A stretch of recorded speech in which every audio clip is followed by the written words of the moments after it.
오늘 여러분들하고 같이 생각해 볼 거는 지금 전 세계적으로 좀 세상이 어떻게 바뀌고 있나.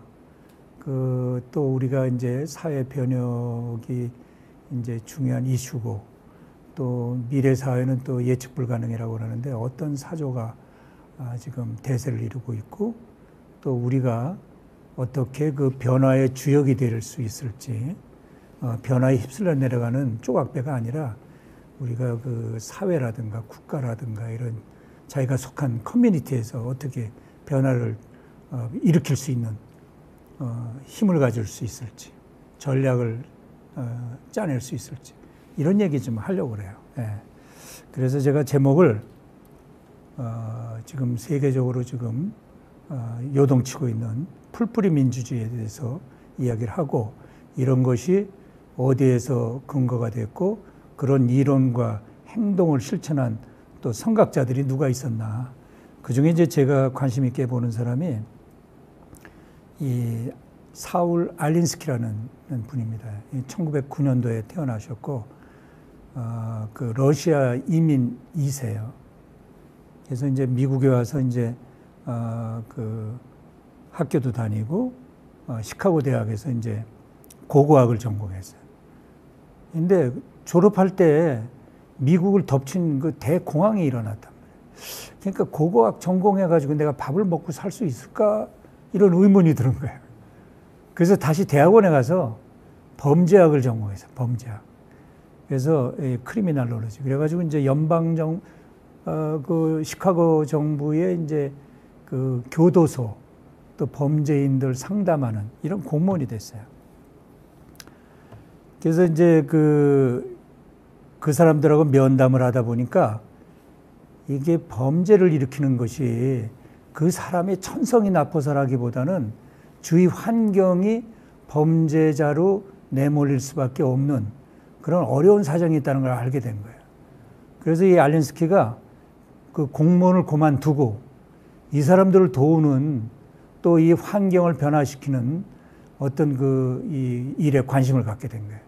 그래서 자기가 이 없는 사람들을 어떻게 하면 이제 조직화해서 힘을 갖게 하고 그 사람들이 자체적으로 자신들의 문제를 해결하게 할 수 있을까.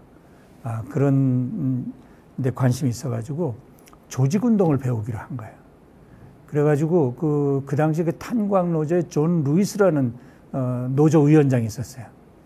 근데 이분은 그 2차 대전 그 초기에 루즈벨트 대통령하고 탄광 노조원들의 복지 문제를 가지고 담판을 벌여가지고 루즈벨트 대통령을 굴복시키고 그 탄광 노조원들의 복지를 향상시킨 그 조직운동의 또 아주 마스터예요. 아이리시, 그러니까 아일랜드 출신인데, 그래서 그 밑에 들어가서 그분을 멘토 삼아서 이 조직운동을 배웁니다. 그렇게 하고 그 당시 이제 막 대공황 시절에는 뭐 여러 가지 사회가 어렵고 갱도 많았어요. 시카고에. 그 유명한 알카포네 갱이 있잖아요. 갱단에도 들어가요. 그 범죄자들이 어떤 심리 상태에서 어떻게 행동하는가. 그래서 들어가기 전에 계약을 해요. 나는 갱 활동에는 가입을 안 한다. 단지 그 갱단원들의 그 심리라든가 행동을 연구하는 일만 하겠다. 그래가지고 그 범죄자들의 심리를 갖다 또 이렇게 공부하고. 그래서 나중에 이분은 이제 이 존 루이스의 자서전도 또 출판합니다. 이분은 이제 책을 일생 동안 3권을 냈어요. 하나는 존 루이스의 그 자기 멘토 자서전 내고, 또 하나는 급진주의자여 일어나라. 그런 책도 하나 내고, 세 번째가 아까 보여드린 Rules for Radicals라는 했는데, 이 사람은 이 사람에 집중하는 거예요. 사람. 우리 사회가 가지고 있는 그 자산 중에는 돈이 아니라 이 사람이 자산이다.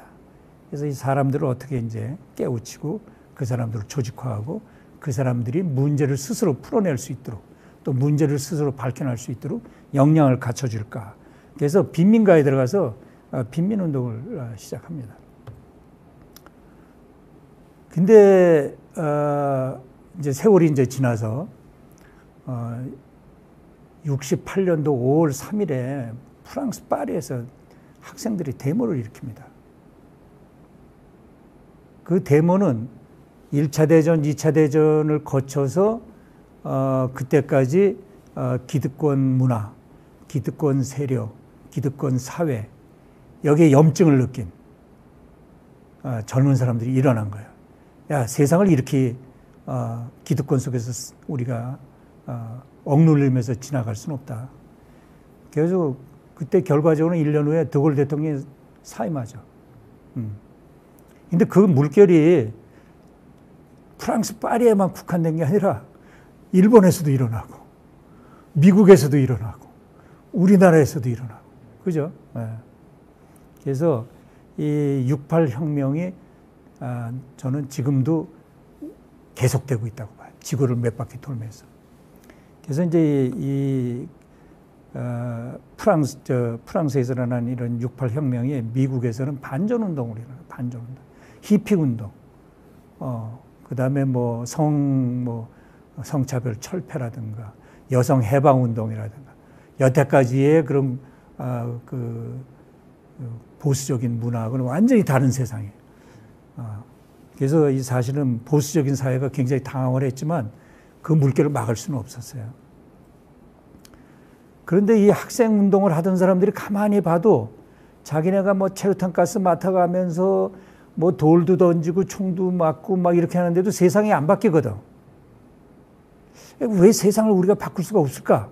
우리가 이렇게 격렬하게 투쟁도 하는데.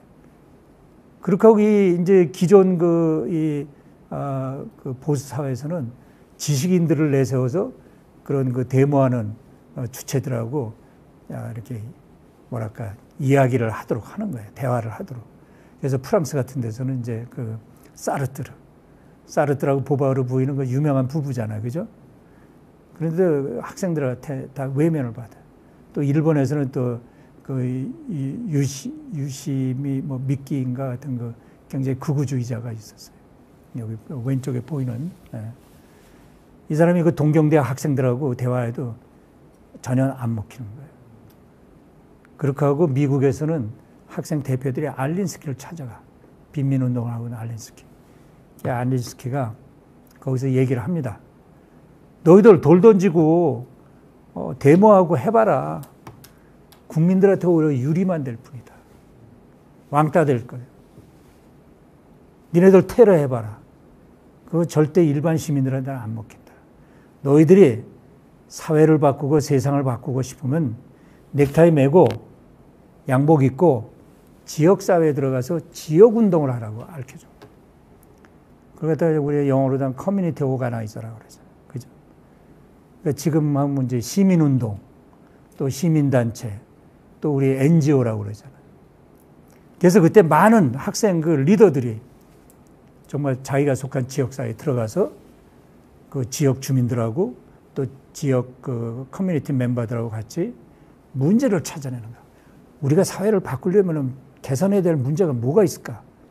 이슈를 찾아내는 거예요. 그것도 일종의 훈련 과정이잖아요. 찾아내고 그 다음에 이 찾아낸 이슈를 어떻게 하면 해결할 수 있을까? 이런 운동을 벌린 거예요. 그래서 지금 그 결과 미국의 NGO 단체가 250만 개가 넘어요.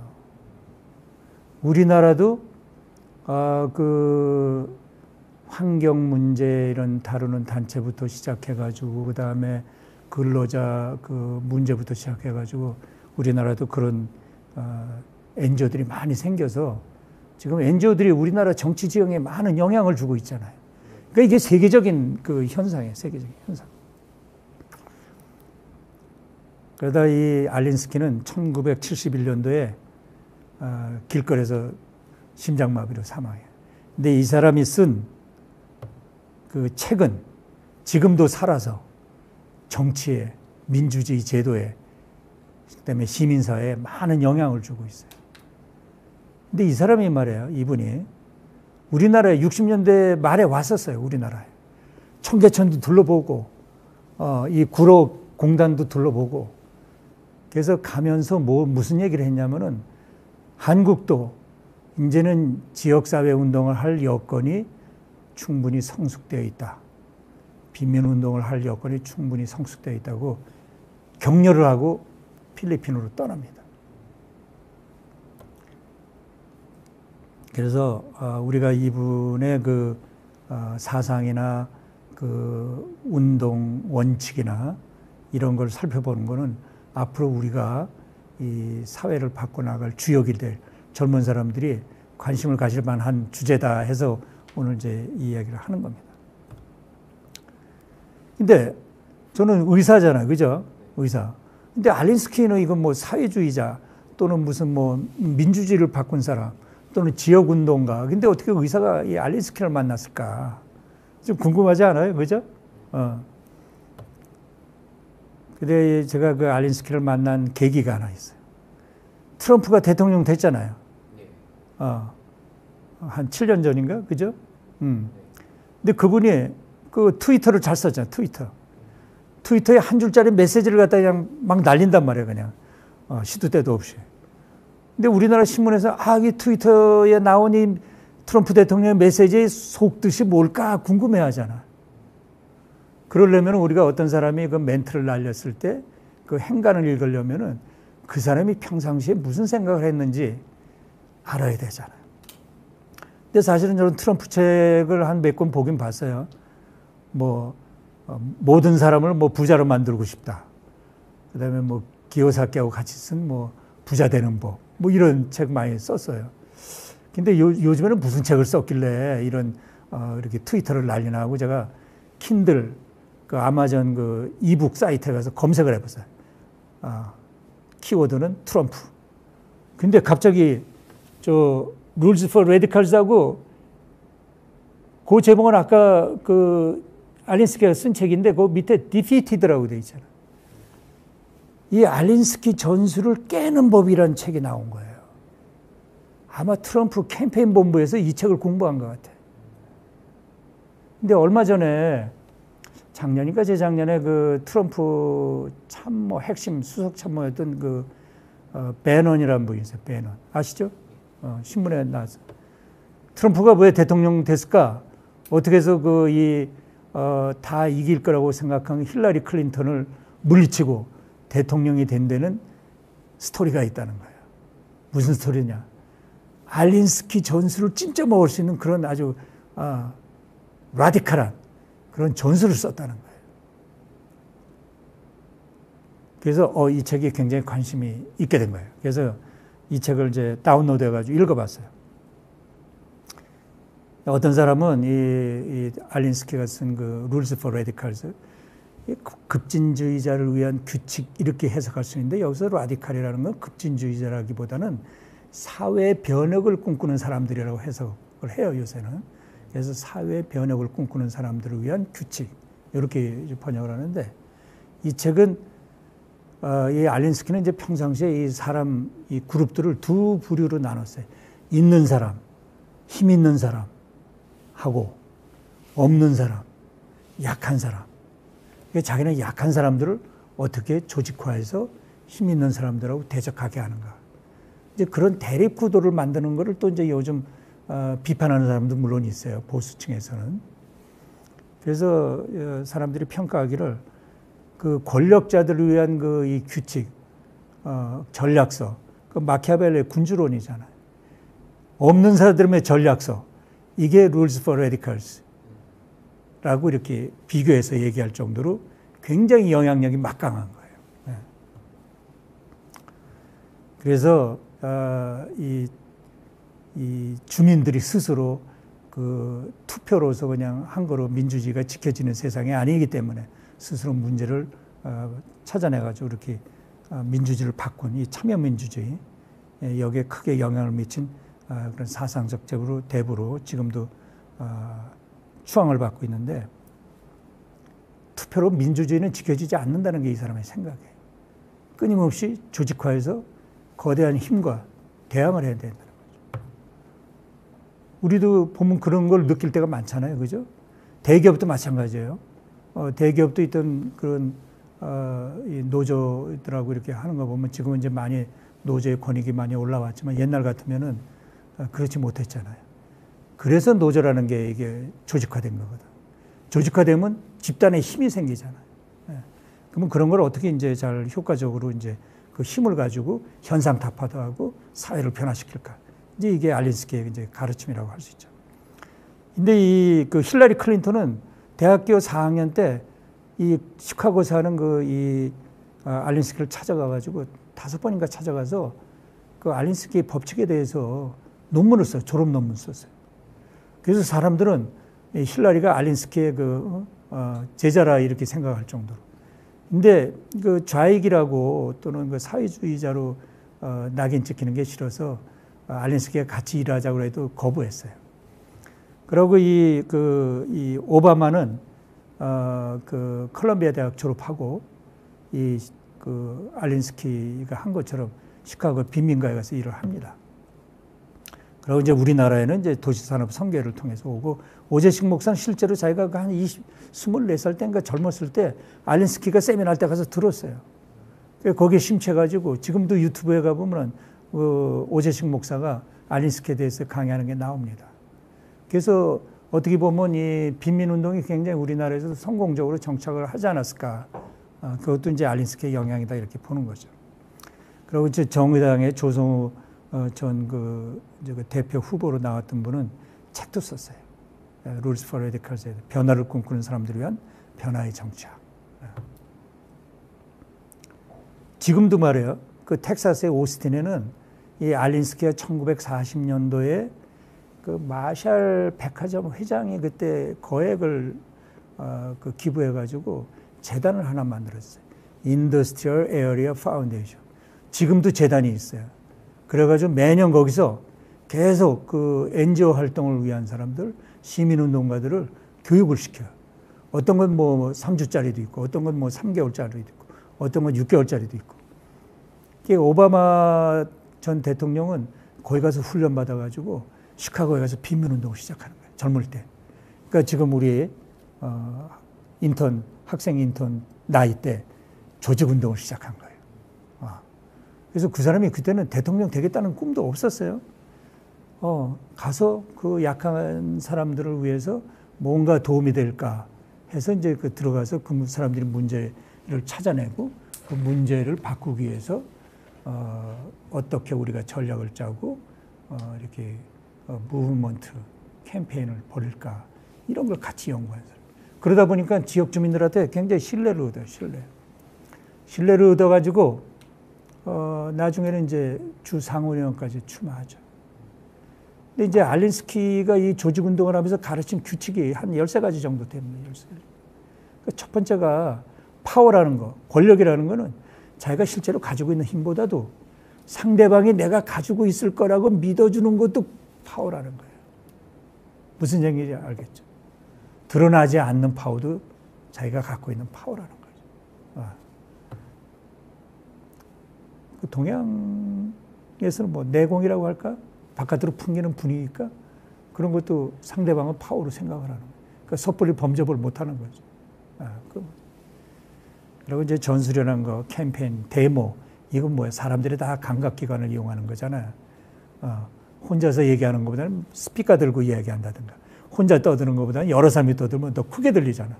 그러면 저기가 굉장히 큰 집단이구나. 큰 파워를 가지고 있구나.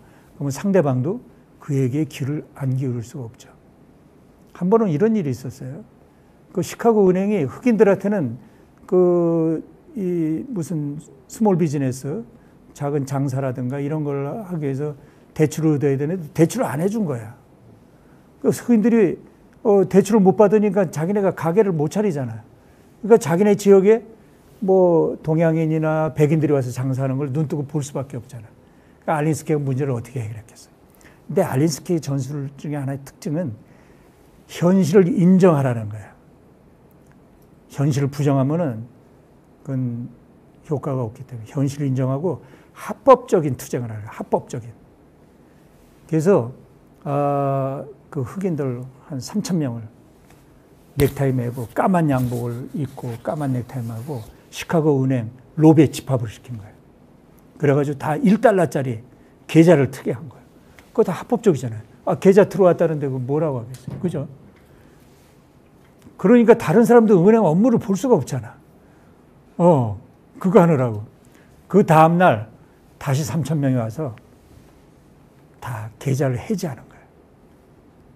그러니까 이틀 동안 은행 업무가 마비가 되니까 은행 회장은 어떻게 되겠어요? 완전히 멘붕 상태가 되죠. 그러니까 알린스키한테 전화를 거는 거예요. 도대체 뭐가 불만이어서 우리 이렇게 업무를 마비시키냐. 그러니까 그때서 이제 알린스키가 왜 흑인들한테 대출 안 해주냐. 그날로 대출해 주는 걸 바뀌어버린 거예요. 그러니까 합법적인 투쟁으로 바뀌는 거잖아요. 그죠? 그러니까 우리나라도 우리가 어떤 걸 바꾸고 자기의 권리를 주장하기 위해서 데모를 할 때도 이런 전략을, 합법적인 전략, 이런 걸 잘 생각하는 게 더 호응도 얻고 이렇게 되는 거예요. 그냥 막 떼쓰고 뭐 이렇게 불법적으로 하면은 오히려 유리되는 거죠. 그 커뮤니티에서. 그죠? 그러니까 이런 것도 굉장히 스마트하다. 그 다음에 가지고 있는 힘보다 더 많은 힘을 가지고 있는 것처럼 보이려면 장소 선정도 중요해요. 그때 2007년도, 2008년도에 막 금융위기 미국에 왔었잖아요. 그래가지고 월스트리트 사람들은 뭐 정부에서 그 보조금 준 거 가지고 자기들 그때 막 그 보너스 잔치 벌리고 난리가 났잖아요. 그러니까 사람들이 가서 월스트리트를 점령해야 된다 가지고 월스트리트에 가서 데모했잖아요. 그게 전 세계 뉴스로 퍼졌잖아요. 그죠? 장소가 굉장히 중요해요. 그러니까 주목을 받았잖아. 월스트리트 점령하자. 우리나라에도 그런 전략을 쓰는 거예요. 그죠? 촛불 데모. 그것도 깜깜한 밤에. 뭔가 불안한 타이밍이잖아. 그것도 우리나라의 핵심, 광화문에서, 청와대 앞에서. 그죠? 그러니까 이건 장소 선정도 굉장히 중요하다. 그 권리죠. 그리고 누구를 상대로 타겟팅 할까, 이런 것도 중요해요. 그 다음에 자기가 익숙한 곳에서 하는 거예요. 그렇게, 그래서 이제 이런 그 빈민운동에서 그런 알린스키 전술의 마스터라고 할 수 있는 이 오바마는 어느 날 전화를 받아요. 그때 민주당의 대통령 후보가 지명 수락연설을 그 보스턴 컨벤션 센터에서 하게 돼 있는데 오바마한테 그 이 시카고 구석에서 빈민운동하는 오바마한테 당신이 와서 기조연설 좀 해달라. 그건 놀랍잖아. 그러니까 우리가 조직사회에서 일을 하면 반드시 주목하는 사람이 있는 거예요. 여기 와서 우리가 의원실에서 인턴 상황을 해도 누가 주목하는 사람 반드시 있다고. 성과만 잘 올리면. 그죠? 그래서 그 보스턴 컨벤션 센터에 가서 연설을 합니다. 그런데 그 수만 명의 그 민주당원들이 모여가지고 오래간만에 막 만나가지고 뭐 캘리포니아, 뭐 테네시 이런 데 와가지고 서로 인사 나누기 바쁘지 누가 그 흑인 젊은 청년이 올라가서 연설하는데 누가 쳐다나 보겠어요? 그러니까 막 시끌시끌 하는데 오바마는 자기가 하고 싶은 이야기를 거기서 하는 거예요. 그러니까 막 떠들던 이 청중들도 그 민주당 대의원들도 귀에 들어오는 그 단어 하나하나가 굉장히 뭔가 이렇게 쳐다보게 만드는 거예요. 그러니까 나중에는 연설 다 끝났을 때 울고불고 난리가 났어요. 박수치고. 완전히 그 민주당 대의원들이 완전히 감동을 받아요. 그것이 무슨 연설이냐. Hope of Audacity. 담대한 희망을 가져라. 희망을 가지면 또 같이 나가면 우리가 사회를 바꿀 수 있다는 거예요. 나라도 바꿀 수 있고. 이렇게 양극단으로 찢어진 우리 국가도 우리가 다시 묶을 수 있는. 근데 그런 거는 굉장히, 내가 하면 되겠어? 우리가 할 수 있을까? 그런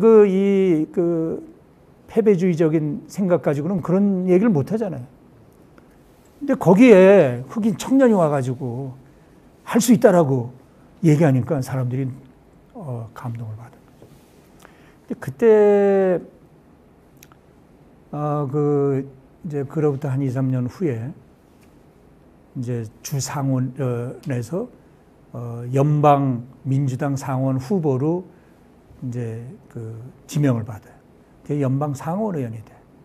그러니까 연방 상원 의원이 되고 3년이 지났어요. 그러니까 초선 의원이죠. 우리 최영도 의원님은 지금 재선이잖아. 근데 우리나라 국회 같으면 초선 의원은 그냥 뭐 영향력도 없고 쳐다보지도 않고 그렇지. 근데 초선 의원 3년차 때, 이 오바마가 나 대통령 선거 나가 봐야 되겠다. 이런 생각을 하게 돼요. 그럼 말이 된다고 생각해요? 안 되죠. 하는 거야. 그러니까 행동으로 옮긴 거예요. 근데 제가 아까 뭐라고 그랬어요? 상대방한테 또 주위에서 주목을 끌려면 타이밍도 중요하고 장소 선정도 중요하다고 그랬죠. 그래서 자기가 대통령 선거 나오는 거를 갖다 선언하는 장소를 어디다가 선택했겠어요? 어디다 선택했겠습니까? 만약에 본인이 대통령 나와야 되겠다. 대한민국 어디에 와서 그 발표를 하겠어요? 현충원. 제가 국회의원이죠. 국회의원이면 여기 기자회견실? 근데 우리 그 문재인 대통령이나 윤석열 대통령은 어디서 선언했는지 내가 잘 기억이 안 나는데. 근데 이분은 스프링필드인가 아마 그럴 거예요. 그 시카고, 그 일리노이주 주 스테이트, 옛날 스테이트. 근데 거기가 무슨 장소냐면은 링컨 대통령이 그 정치를 시작하겠다고 연설한 장소예요. 거기서 나 대통령 나와야 되겠다. 그 사람들이 그러면서 또 링컨 대통령의 연설문 일부를 자기 연설문 일부에다 집어넣어가지고 링컨이 그 꿈꿔왔던 그 통합된 그 링컨 대통령이 통합을 갖다가 주장했잖아요. 남부연합 북부로 찢어지는 걸 갖다가 연방을 우리 통일해야 되겠다. 그 이미지하고 이 오바마의 이미지를 오버랩 시킨 거예요. 아, 링컨의 비전을 갖는 새로운 지도자가 나타났구나. 그러면 오바마의 그 원래 역량보다도 더 크게 보였겠죠. 링컨까지 더해져가지고. 그죠? 그 예를 들어서 또 훌륭한 장군이 있다 봐. 이순신 장군이 살아온 듯한 느낌이다. 뭐 이런 더 강력한 그 장군도 있을 수 있잖아. 그죠? 박정희 대통령이 살아온 것 같다. 뭐 이런 거 생각할 수 있잖아. 그죠? 그래서 그때 나도 그때 오바마를 잘 몰랐어요. 근데 타임지 공항, 그때 미국 출장 갔다가 이렇게 오면서 이제 나는 항상 공항에 들려서 잡지를 잔뜩 사가지고 와요.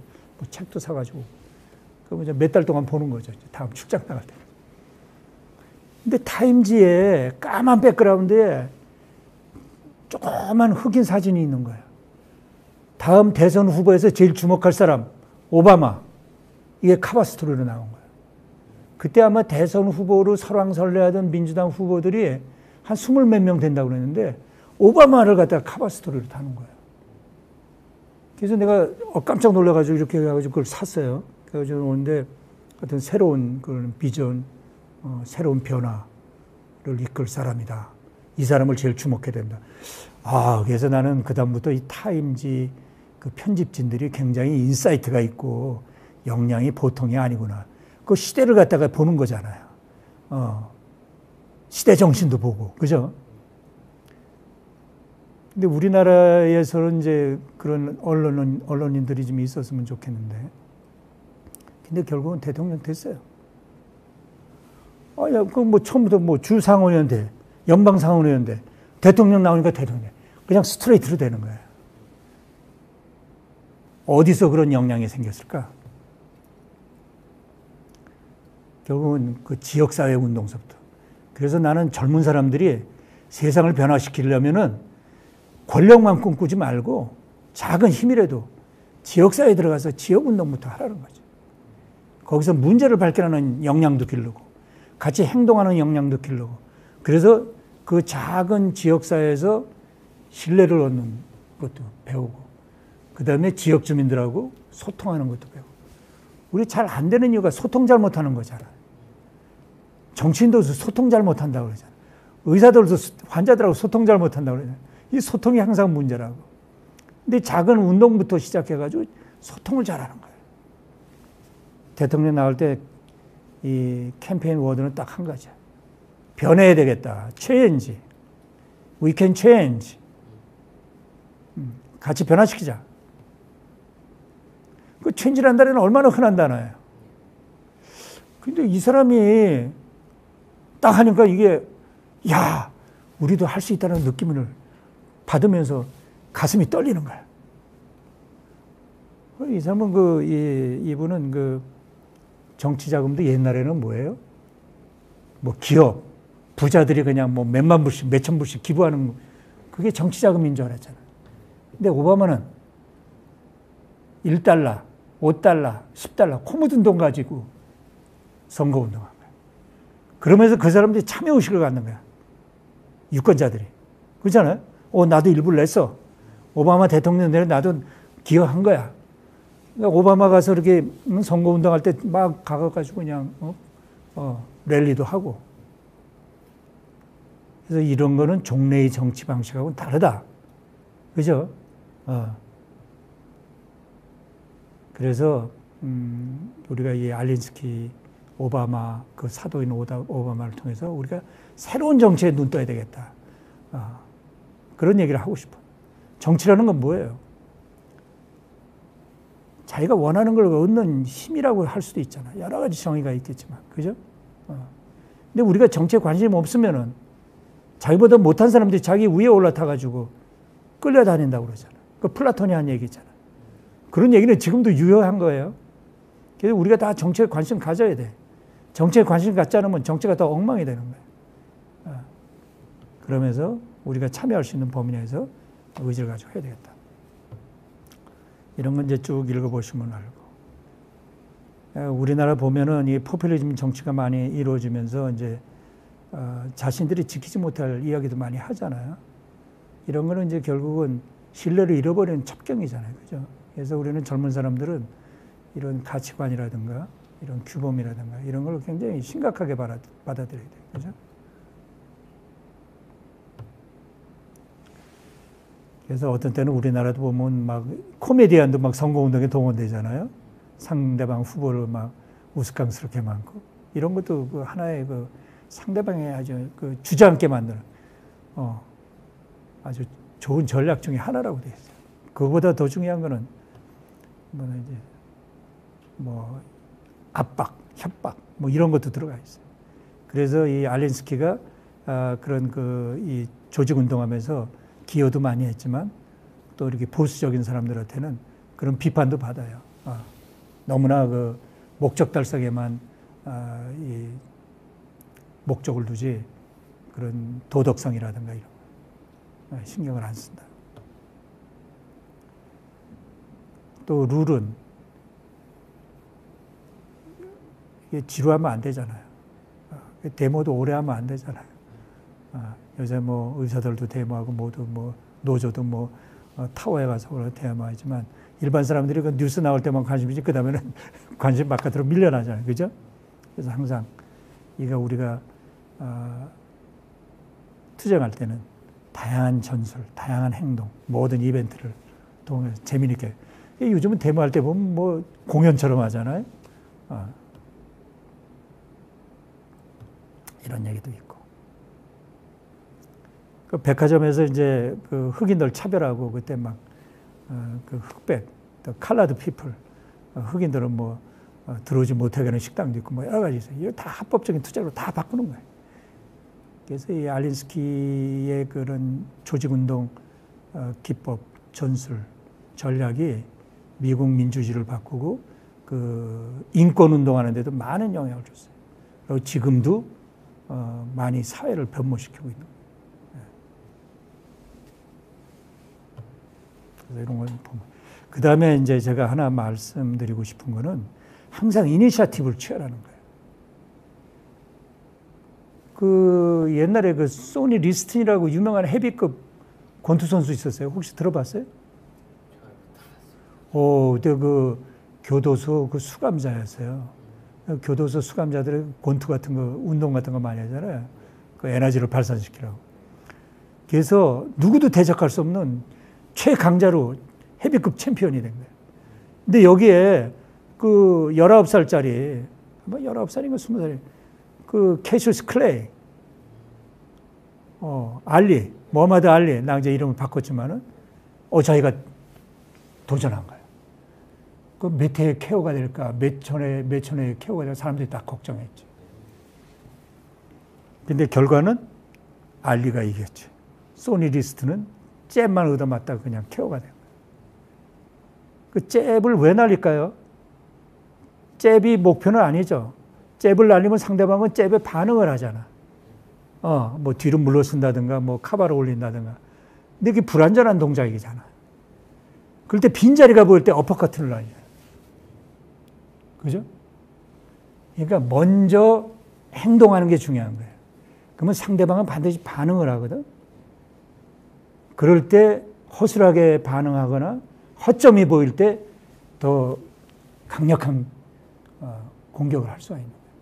그래서 이 리액션 체인이라는 거는 여러분들이 여러 가지로 활용할 수 있어요. 예를 들어서 기업에 갔는데 만약에 임금 협상을 해야 되겠다. 그러면 이 사측에서 만약에 300만 원이면 되겠어? 이렇게 하면 300만 원에서 줄다리가 시작되잖아. 근데 자기가 만약에 기선을 제압해서 먼저 액션을 취한다면 저는 제가 가지고 있는 기술이나 지식에 비해서 한 500만 원 정도, 월 500만 원 정도의 연봉은 받아야 되겠습니다. 이렇게 하면 야, 그거 많은데? 거기서부터 이제 줄다리가 시작해요. 그러니까 500만 원에서 줄다리기 시작하는 거고 300만 원에서 줄다리기 나중에 여기 타협점은 차이가 많이 나겠죠. 그래서 이거는 모든 비즈니스 관계나 또는 어떤 이 대결 구도에서 먼저 행동을 취하는 게 굉장히 중요하다.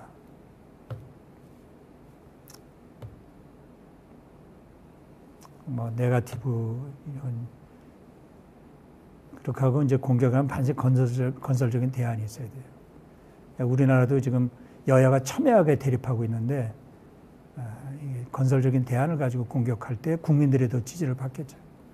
공부 많이 해야 돼요.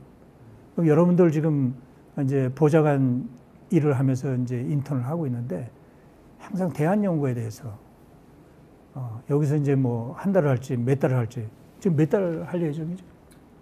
지금 9월 초 내지 8월 말까지 할 예정이어서. 그러면 한 3개월? 예. 3개월. 3개월이면은 책을 하나 써도 쓸 수 있는 거예요. 그러니까 성과물을 뭘 만들까? 지금부터 플랜 세워야 돼. 예. 어떻게 플랜을 세울까요? 인공지능 하면 돼요. 나는 뭘 정해갖고 몇 살이고 지금 이러이러한 의원실에서 지금 정책 보좌를 하면서 인턴상으로 일을 하고 있다. 나는 요 3개월간의 경험을 가지고 리포트나 책을 하나 쓰고 싶다. 책 목차 좀 알려줘. 책 목차 쫙 나온 거야. 그거 채워넣으면 되겠죠. 채워넣는 것도 인공지능이 해줄 거예요. 거기에 리얼리티가 있는 것도 집어넣으면 되겠죠. 책을 하나씩 쓰라고.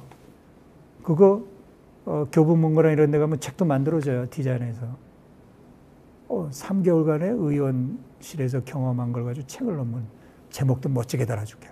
제목도 5개만 알려주면 인공지능이 제목도 달아줘. 그 내용을 인공지능이. 그러면 책이 뜨는 거야. 그러면 낭자 진짜 리얼 보좌관으로, 실제 보좌관으로 전문적으로 스카우트 될 수도 있어요. 그러니까 어떻게 하느냐에 따라서, 어떻게 씨앗을 심느냐에 따라서 여러분들의 인생이 달라지는 거예요. 그러니까 생각 없이 출퇴근해서 시키는 일을 수동적으로 해가지고는 아무것도 안 남아요. 그러니까 성과 의지로 생각을 해요. 그래서 앞으로 뭐 건설적인 대안, 정책 대안은 이렇게 하는 게 좋겠다든가 뭐 재미난 일을 많이 할 수 있잖아요. 그러면 또 최영두 의원님이 또 정식 빈자리가 나오면 정식 채용할 수도 있잖아요. 그럼 뜻하지 않게 정치인의 길을 걸을 수도 있는 거예요.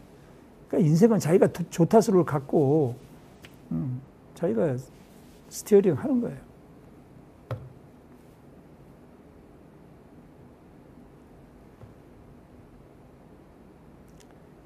오바마는 이제 선거 때 그때 상대방이 누구냐면 맥케인이라고 월남전 영웅이었어요. 그 사람을 공격 안 해요. 맥케인을 여러분들이 찍는다면은 좋다 이거야. 그렇지만은 실질적으로는 부시 대통령이 집권하는 거하고 똑같다. 그러니까 사람들이 부시 대통령 집권하면 또 전쟁해야 되나? 그러니까 오바마를 찍게끔 이렇게 하는 거예요. 그래서 공격 타겟을 잡는 것도 굉장히 중요해요.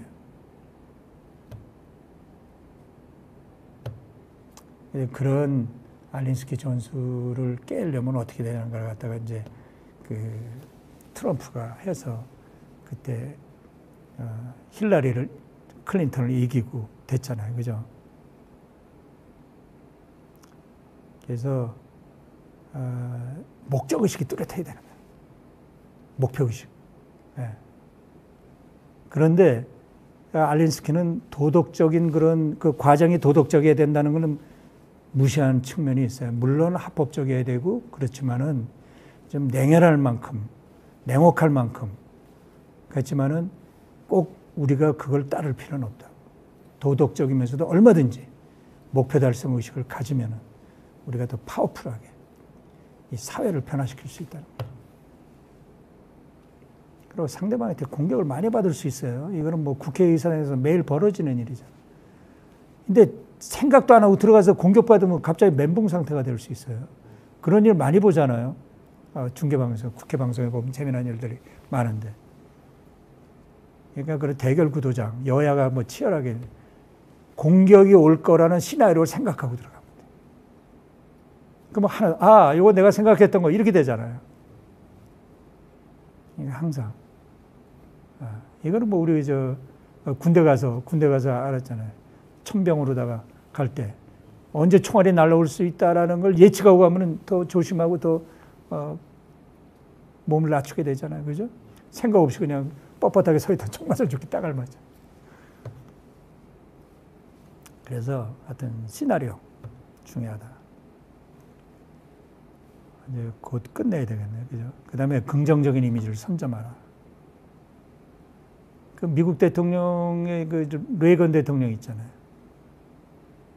그때 월남전으로 다 만신창이가 됐잖아. 미국이. 나 미국을 다시 위대하게 만들겠다. 나를 대통령으로. 위대한 미국. 얼마나 긍정적인 이미지. 그러니까 그냥 풀이 죽었던 국민들이 열광하는 거. 그죠? 이런 게 중요해. 그래서 난 대한민국을 다시 고도 성장으로 이끌 그런 게 있으면 얼마나 좋을까.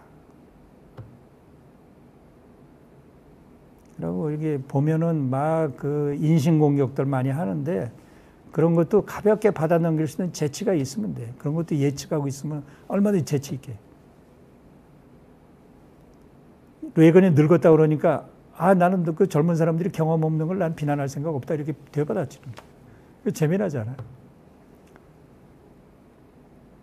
그때 이제 그 노무현 대통령 후보 때 그럼 뭐 좌익 문제 그 장인이 뭐 좌익이었다 뭐 이렇게 하니까 그러면 조강지철 버리란 말입니까? 그러니까 대한민국의 아줌마들이 열광했잖아요. 조강지철을 끝까지 지키려는 저 남자 좋은 남자야 이렇게 돼버리죠.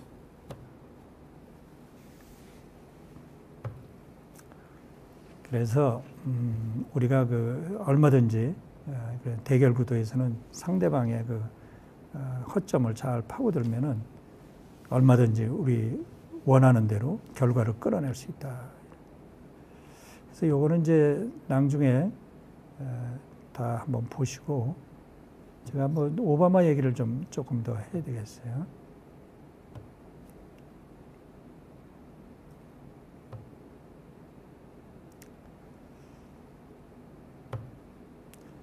그렇게 하고 한 가지 논점에 너무 매달리는 것도 안 좋아요. 자기가 잘못했으면 인정하고 그건 내가 잘못했다. 그래서 난 이런 문제에 더 관심 있다. 토픽을 바꿀 수 있는 거예요. 그죠? 우리가 항상 자기가 모든 걸 다 잘할 수는 없잖아요. 그죠? 그리고 옛날 생각하고 지금 생각 다를 때는 이유를 반드시 설명하면 돼. 그러니까 철학이 바뀌는 사람들 많잖아요. 그죠? 그리고 나라에 대한 관심이 굉장히 중요하고 지역사회에 대한 관심이 굉장히 중요해요. 그리고 남의 의견에 끌려다니는 건 안 좋아요. 자기의 중심이 있어야 돼요. 그래서 이 공화당이나 어떤 이 대통령 된 분들은 이 위대한 미국을 많이 부르지. 그게 국민들한테 많이 유권자들한테 먹혔죠. 그리고 상대방 입장에서 생각하는 거.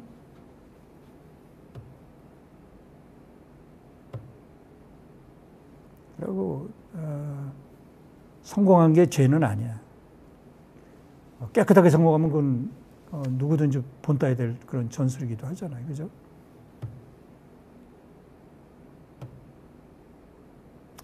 근데 이런 이 풀뿌리 민주주의, 지역사회 조직운동, 이게 미국에만 국한된 게 아니라고 그랬죠, 아까. 그 스페인에서도 일어나고, 프랑스에서도 일어나고, 이태리에서도 일어나고, 이제 정치가 바뀌었어요. 그래서 여러분들도 이런 새로운 물결에 대해서 알아야 돼요. 그래서 그 결과 이제 오바마는 이제 이런 시카고 빈민운동가에서부터 시작해가지고 백악관까지 갈 수 있었다. 그래서 저는 이 정치하는 사람들 또는 지역사회 하는 사람들이 어떤 이야기를 써나가는가 그거의 내용에 대해서 주목해요. 그 이야기가 듣는 사람으로 하여금 감동스러우면은 주목받을 수가 없잖아요. 자연히 퍼져나가잖아요. 그죠? 그래서 나는 또 우리 최영도 의원님이 마산 창원 지역에서 어떠한 이야기를 써나가는가 이것도 관심 깊게 보고 있어요. 그죠? 또 여러분들이 처한 현장에서 또는 학교에서 나는 어떤 이야기를 써나가는가. 이기심에서 이타심으로 바꾸면 좋은 이야기 써나갈 수 있어요. 다른 학생들 도와주고, 약한 학생들 도와주고, 외국에서 유학 온 학생들 도와주고, 그죠? 그러면 자기의 정신세계가 더 풍부해질 거예요. 성취감도 더 있고, 그죠? 그러면 주변에서 신뢰감도 얻게 되고, 그런 것이 굉장한 동력으로 작용할 수도 있어요. 미래로 나가는데.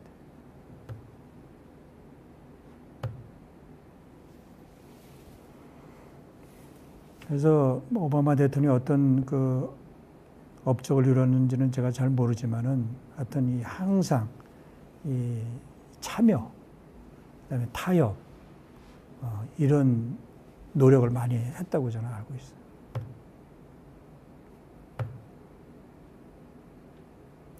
그리고 굉장히 연설을 잘했어요. 연설, 레토릭. 우리가 지금 스토리텔링의 시대라고 그러잖아요. 그러니까 연설 잘해야 되잖아요. 그건 진실에 기반해서 이야기를 할 때, 자기가 겪은 이야기를 할 때 상대방한테 신뢰받을 수 있잖아요. 그죠? 또 책도 많이 보고. 이 오바마 대통령이 이제 그 콜롬비아 대학에서 정치학 전공하고서 이제 하버드 로스쿨을 진학했어요. 그래가지고 2학년 때 그 로 저널의 편집장이 됐어요. 그러니까 흑인이 그 로 잡지의 편집장이 된 게 처음이야. 뉴욕 타임스에 대서특필 됐어요. 거기서 그런 그 글 쓰는 거, 스피치 하는 거 굉장히 훈련이 됐다고 봐요. 그래서 오바마 대통령 연설문을 좀 유튜브에 가면 많이 볼 수 있는데 한번 보세요. 굉장히 설득력이 있고. 연설만큼 뭐 이뤘는지 안 이뤘는지 둘째 문제고. 그래서 희망, 변화, 체인지. 앞으로 무슨 키워드 가지고 세상에 호소하고 싶어. 그거 한번 생각해 봐요.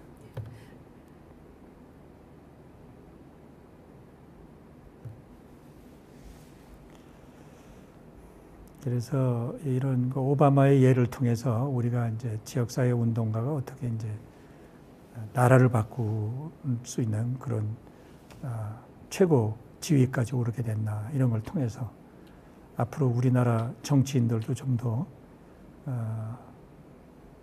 좀 목표의식을 가지고 국가를 위해서 크게 헌신할 수 있는 정치인들로 성장했으면 좋겠다는 생각이 이제 제 생각입니다.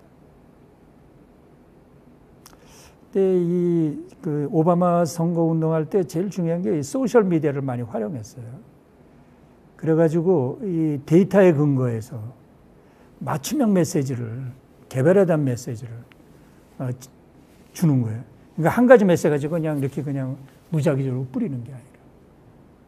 그래서 나는 우리 지역구 국회의원들도 그 지역구에 많은 다양한 사람들이 살고 있으니까 그런 개별화된 메시지를 내는데 그것을 그냥 단순히 그냥 우리가 가정해서 내는 게 아니라 끊임없이 데이터 크롤링, 데이터 마이닝을 통해서 근거에 의한 메시지를 만들어야 되겠다.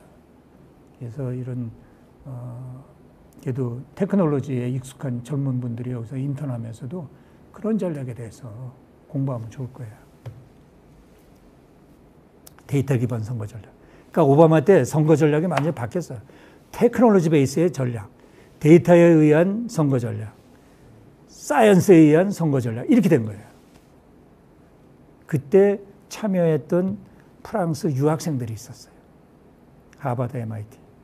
이 사람들이 프랑스로 돌아가가지고 과연 오바마 선거 캠페인 본부에서 썼던 데이터에 근거한 테크놀로지에 근거한 선거 전략이 먹힐까 한번 테스트하고 싶은 거예요. 그래서 그때 이 30대 38살 때인가 이 마크롱이 대통령 선거 운동할 때 캠페인 본부에 들어간 거예요. 그렇게 하고 오바마 선거 캠페인 본부를 도와줬던 그 데이터 회사도 그 프랑스에 와가지고 마크롱을 대통령을 만들어 워킹을 하는구나 하는 걸 증명을 한 거예요. 근데 마크롱은 젊은 나이에 그 당시 그 대통령 그 비서실 차장인가 했었어요. 정치적 배경이 뭐 이렇다 할 것도 없어. 좋은 학교 나온 것밖에 없어요. 그런데 그 정당을 하나 앙마르쉐 라 리퍼블리크 나가자. 이 구호 하나 가지고 하원을 석권하고 대통령 선거를 석권해서 30대 말에 대통령 됐잖아요. 이 뜻이 목표 있고 그걸 일사불란하게 달려오니까 이런 좋은 결과가 나요. 그러니까 여러분도 앙마르쉐